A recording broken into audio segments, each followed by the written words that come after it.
চৰাই নাচিছে ভগৱতীয়া,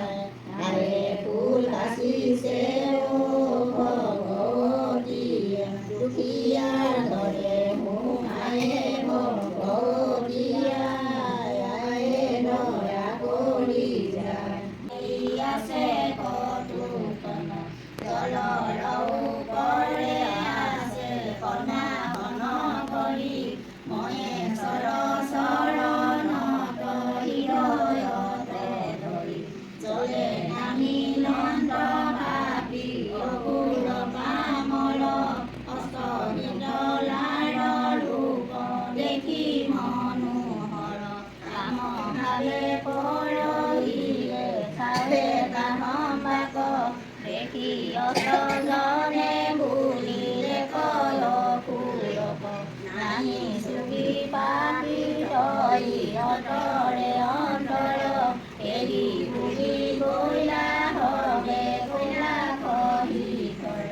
মহেশ্বৰ চৰণত প্ৰণাম কৰিলা, বিধি বুলি প্ৰাৰ্থী হবে জানো পাৰি ধৰিলা, হেন শুনি কাহম্বাক বুলিলা বচন, পৃথিৱীক লাগি হবে কৰিলা গমন, গোবিন্দক মন পাই শ্ৰৱণ কৰিলা, এই বেলা তাৰা হবে জনম লভিলা, ৰাম নাম শুনি মহা আনন্দ পালা, মনুষ্যৰ হন্তে মহা পূজা কৰবিবা, বায়ু ৰূপ ধৰি হবে পৃথিৱী ফুৰিবা, জড় তাপ ৰূপে মনুষ্যক দুখ দিবা, বিস্ফোটক নামে প্ৰসাদ ব্যাপক কৰিবা, তাৰ হতে মহাভূৰ পূজা কৰবিবা, চৌষষ্ঠি যোগিনী গণ লগতে স্বৰূপ,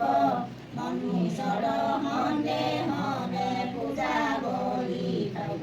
যিটো জনে পূজে সদাচিতে সৰ্বক্ষণ, কাহম্বাক হন্তে হলে কৰিবা লক্ষণ, এই আজ্ঞা প্ৰীতি মুখে শুনি তেতিক্ষণে, পৃথিৱীক লাগি হবে কৰিলা গমন, মহেশ্বৰ আজ্ঞা দেৱী তিৰুগত কৰি, পৃথিৱী পদতি পুৰে বায়ু ৰূপ ধৰি, মনুষ্যক নানা বিধ কৰে উপকাৰ, কাহম্বাক হিত চিন্তি পুছিলো তোমাৰ, শীতলাৰ পদ শুনি উপহৰা পদ, শীতলা চৰণ চিন্তি তৰি হোৱা পদ, বিস্ফোটক ঘৰ বন্ধ